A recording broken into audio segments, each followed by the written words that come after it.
Hey, this is Cam with Blacktail Studio, and today I'm going to show you how I did these DIY resin serving boards.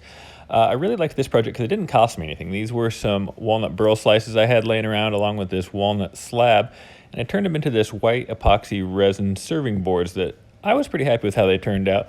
So here's the process. Started off with my crosscut sled here. I usually prefer this to the miter saw if I can help it, and I was just roughing these out to get them approximately the same size.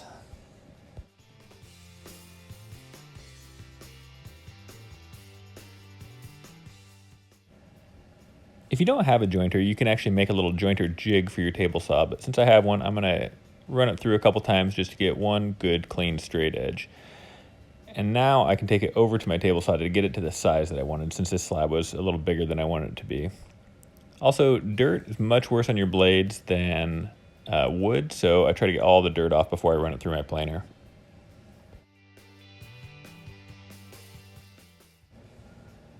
If you're curious about these quick clamps I'm using, I made each one cost me about $5 a piece, which is a little cheaper than the $40 Festool ones.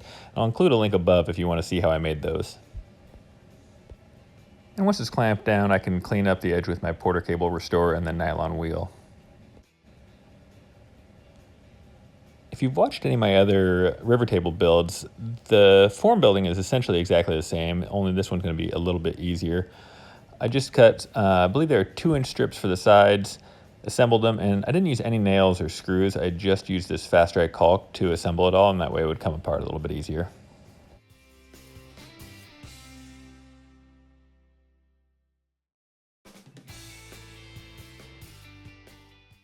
I like to use this type of mold release when I can. I've also used the spray stuff, but that stuff stays airborne for so long that I'm a little worried about it contaminating the wood or getting on other objects. So this stuff you just brush on. It's kind of expensive, but it goes on very nice and releases very easily. You heard me say at the start that this project didn't cost me anything, which isn't entirely true. I was making a larger round resin table that I'll include a link to also. And I always make a little bit more than I need. And so for this one, I was planning on using these serving boards as the overflow.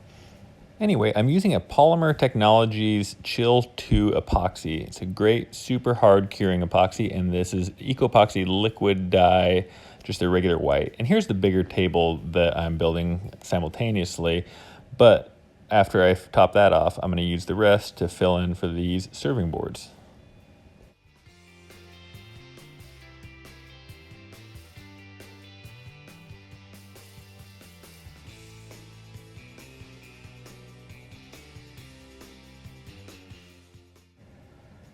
You'll see I did the painter's tape on the 2x4s here to keep these from floating. I've since discovered a better way is using packing tape and then putting a little bit of that mold release on the packing tape on the 2x4 pieces, so that way they'll just come right off.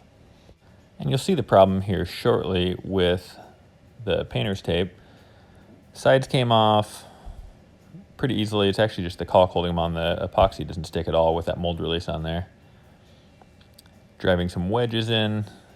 Don't want to break the epoxy, so trying to go pretty evenly. You can see that bottom came right off, and that's because of the mold release.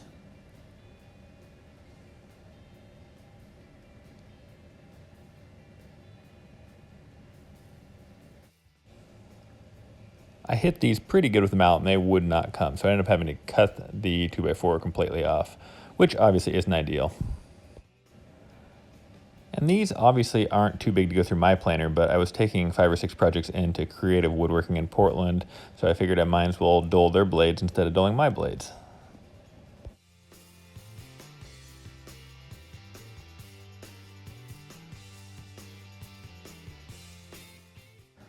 Once I got these back home, just had to square them up on the table saw, and then I decided to put a couple small bevels on there just for looks.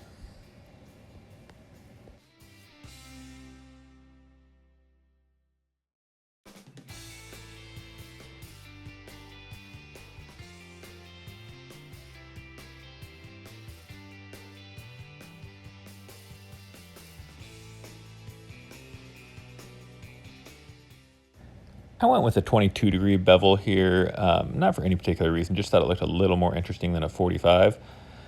And if you follow my videos with any regularity, you've probably seen this tool already. It's the Festool vacuum clamp. for projects like this, I absolutely love it. It doesn't leave any marks. If you clamp this down to a table, you always run the risk of damaging the wood or imprinting the wood. And this rotates, tilts, makes it really, really easy to sand. Got a Festool sander too. And what I did is I took these up to 400 grit. And the finish I'm going to use allows to go that high, and it gives a really nice natural sheen without getting too polished.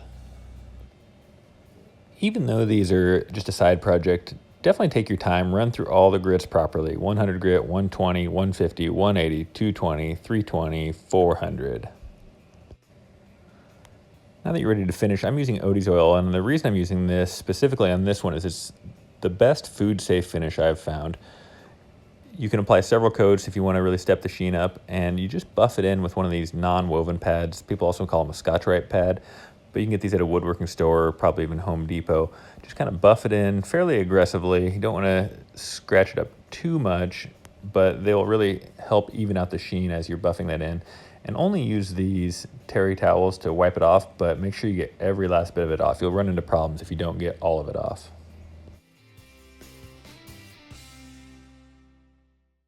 Odie's oil dries pretty fast. You can use it just a few hours afterwards, but 3 weeks to full cure if you're going to really be spilling a lot of hot coffee and things like that on it.